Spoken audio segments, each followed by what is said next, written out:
안녕하세요, 원장님. 네, 반갑습니다. 네, 오늘은 이런 질문이 들어왔습니다. 평상시에 잠을 오래 자기는 하는데 자주 깨어납니다. 그래서 그런지 잠을 자고 나서도 개운하지가 않습니다. 뇌과학적인 관점에서 어떠한 문제가 있는지 궁금합니다. 네, 잠을 자주 깬다는 것은 문제가 있습니다. 우리가 수면을 할 때 인명기부터 쭉 뇌파가 느려지면서 깊은 수면으로 진입을 하게 됩니다. 그래서 가장 뇌파가 느려진 깊은 수면 단계는 우리가 수면에 취한 지 한 45분 정도 지난 시점에 이르게 됩니다. 그러다가 다시 얕은 수면으로 가는 나머지 45분을 거치면서 전체 90분의 한 주기의 사이클이 완성되게 됩니다. 그런데 예전에 제가 수면 시에 뇌파하고 심박 변이도를 측정을 해서 우리의 이러한 중추신경계의 수면 사이클뿐만 아니라 자율신경계의 수면 사이클도 함께 본 적이 있습니다. 그때 놀라웠던 것은 우리가 가장 깊은 중추신경계의 깊은 수면 단계일 때 자율신경계도 역시 가장 부교감신경이 활성화에 이른다는 것을 확인을 했습니다.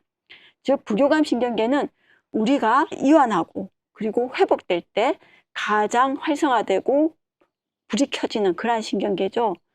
따라서 이 깊은 수면 단계에서 우리의 몸은 특히 우리의 근육이 이완되고 심박과 혈압이 안정화되면서 신체의 회복이 이루어지는 아주 중요한 단계라는 것을 충분히 확인을 할 수 있었는데요. 문제는 이러한 수면 단계에서 뇌파가 느려지면서 충분히 느려질 때까지 도달을 하지 못하고 중간에 마이크로 각성 뇌파라는 것이 띄엄띄엄 수초간 갑자기 일어나게 됩니다. 이렇게 되면 깊은 잠에 들지 못하고 수면을 방해받게 되는 거죠. 특히 예민하신 분들은 이러한 마이크로 각성 뇌파가 발생을 할 때 잠으로 이어지지 못하고 잠에서 깨게 됩니다.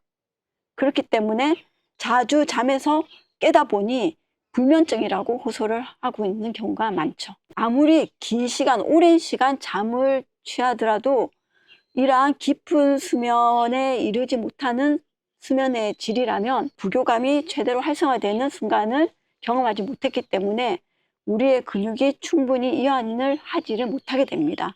따라서 기상시에 어깨나 목의 뭉침이 그대로 남아있게 되고 또 혈액순환도 제대로 이루어지지 않아서 손발이 저리거나 손발이 차갑고 하는 말초 혈액순환을 호소하게 되고 또는 두통과 어지러움증 그리고 만성 피로감을 호소하게 됩니다. 네, 원장님 말씀 중에 마이크로 각성이라는 단어가 나왔는데요. 이 마이크로 각성에 대해서 좀 더 자세한 설명 부탁드립니다. 보통 수면 시에는요 4Hz 미만의 느린 델타 리듬이 나타나게 되는데요. 이런 느린 뇌파 리듬이 계속 유지되지를 못하고 갑자기 8Hz 이상의 빠른 리듬이 수초간 일시적으로 나타나는 현상을 마이크로 각성이라고 부릅니다. 이 마이크로 각성 부분도 제가 예전에 수면 시에 마이크로 각성 부분을 자동 검출하는 알고리즘을 개발하는 연구에 참여한 적이 있는데요. 어떻게 보니까 정말 다양한 연구에 참여한 것 같아요.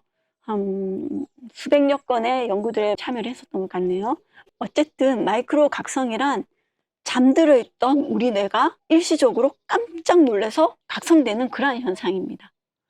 그러면 우리가 잘 자는데 왜 갑자기 뇌가 응급신호인 그러한 빠른 리듬의 각성 반응을 탁 일으켰을까요? 뭐가 뇌를 그렇게 놀라게 만들었을까요? 야식을 먹었던 것이 원인일까요? 아닙니다. 우리가 잠을 잘 때 놀랄 일이 무엇이 있을까요? 호흡이 곤란했나요? 정답입니다. 여러 원인으로 기도가 막히거나 또는 그 공기의 흐름에 방해를 받게 되면 우리가 자는 중에 신진대사가 이루어져야 되는데 그 신진대사에 필요한 충분한 산소를 공급받을 수 없기 때문에 우리 몸은 일시적으로 비상 상태가 됩니다. 따라서 이때 무의식적으로 자기도 모르게 숨을 빨리 쉬거나 또는 숨을 크게 쉬려는 그러한 노력을 하게 되는데 이것의 결과물이 마이크로 각성 뇌파를 내보내는 형태로 나타나는 겁니다. 대표적으로 코골이, 수면 무호흡증, 상기도 저항 증후군에서 이런 현상이 관찰되는데요. 특히 예민하신 분은 이러한 마이크로 각성 뇌파가 발생했을 때 잠으로 계속 이어지지 못하고 잠이 깨어버리기 때문에 더욱 문제가 됩니다. 네, 원장님 말씀 중에 코골이, 수면무호흡증은 알겠는데요. 상기도 저항 증후군이라는 용어는 조금 생소합니다. 추가적인 설명 부탁드리도록 하겠습니다. 네, 상기도 저항 증후군은 코골이와 수면 무호흡증의 중간 단계에 해당되는데요. 수면 무호흡증은 기도가 완전히 막힌 상태를 의미합니다.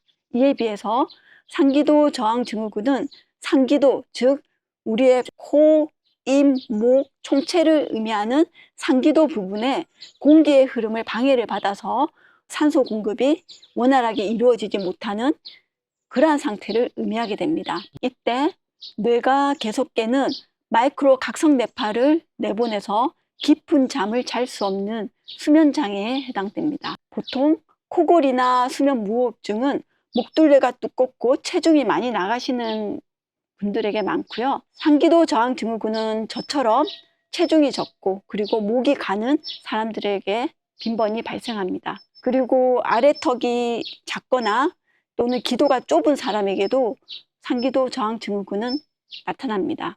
그래서인지 50대 이상 불면증을 호소하는 여성분들의 83%가 상기도 저항 증후군이라고 보고되고 있습니다. 네, 원장님 설명 잘 들었습니다.